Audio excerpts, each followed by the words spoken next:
And how did you feel when you first hear Islam called to prayer in Turkey?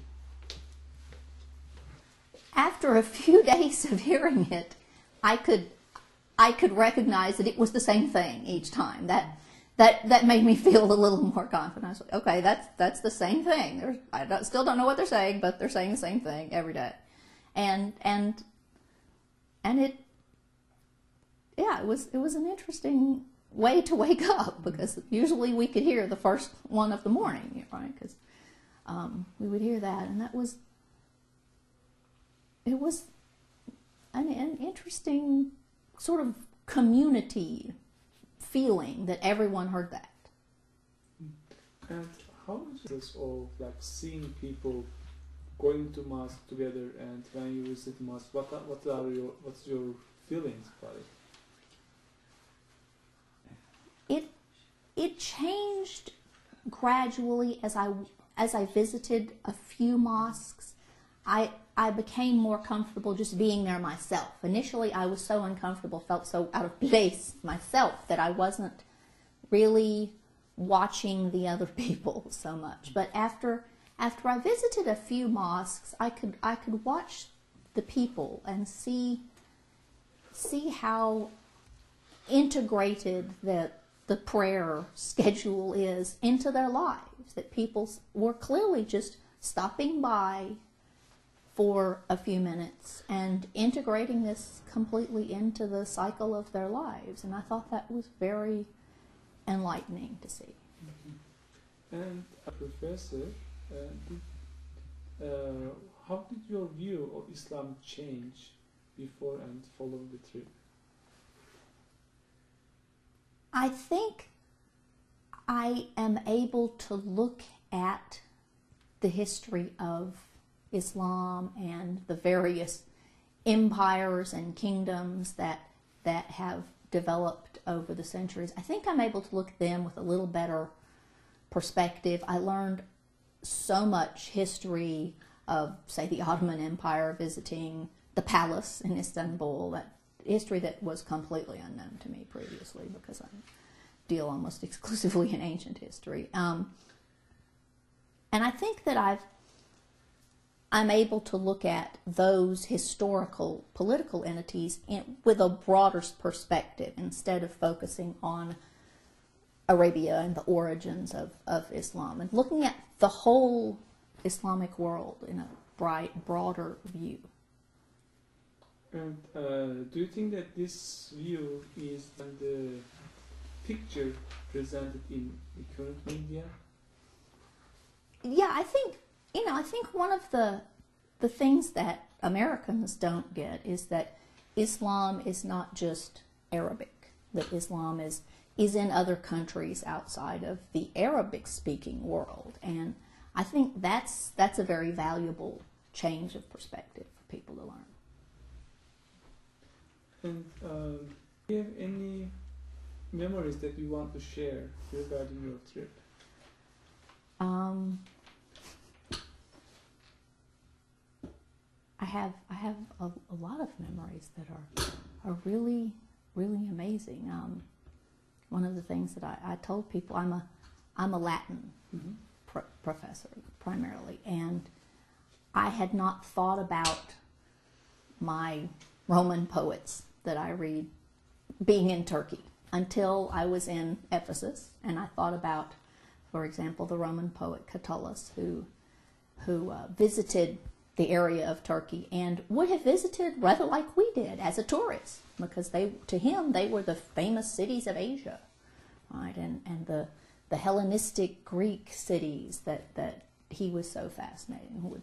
And I thought of this largely in Ephesus, looking at sort of a Roman city on top of a Hellenistic city on top of all the layers below that. And that was sort of a nice surprise for me, to have some of the people that I was more familiar with moved, they were there too as tourists. I think it's a different feeling to touch. But chance to meet with Mr. Gulen, what would you want to tell him about his activities on Fethullah? I would tell him that the people I saw at the schools are really committed, I think, to teaching the next generation to live in peace and tolerance and to reach out to the rest of the world, that his message is really being conveyed in those schools, and that's the hope. So are you more hopeful, peaceful world in the future? I think so. I think because there are so many of those schools, and they talked to us at every school about raising up a generation of people, and the next generation, to be good people and to be tolerant and able to get along in the world. I'm very hopeful because of that. And there's a need for such schools in the U.S. as well? I think that schools such as that, I think that attitude could be introduced into American schools. It would have to be introduced just by every teacher at every level. But I think that schools with that goal would certainly be appealing to Americans. And what are the characteristics that you see in teachers that you said they are very committed to the message? Right. Over and over, the teachers said, we want to be not just a teacher to our students, but be a friend to our teachers. And I think that American teachers are sometimes afraid to be too much of a friend to their students. They're afraid that will add to their burden, or they're afraid that people will see that as unprofessional. But I over and over, the teachers that we met in Turkey talked about being a friend to their students and knowing their lives. One of them said, we sometimes go, before the students come to our schools, we go to their homes and we meet their families and get to know their personal family situations so that we can help them out. And that's quite I think that would be a different attitude for some American teachers. Some American teachers, I think, consciously do that and make that part of their philosophy. But there are others who are a little more reserved and a little fearful of going that far. Is there any, actually, unfortunately, a few days ago, a French newspaper, François, published a caricature depicting Prophet Muhammad in a horrible way. And what's your reaction about that? And how does this type of things affect the interfaith dialogue and world peace? I'm sad that it's caused violence in the world. I understand people's feelings of being offended.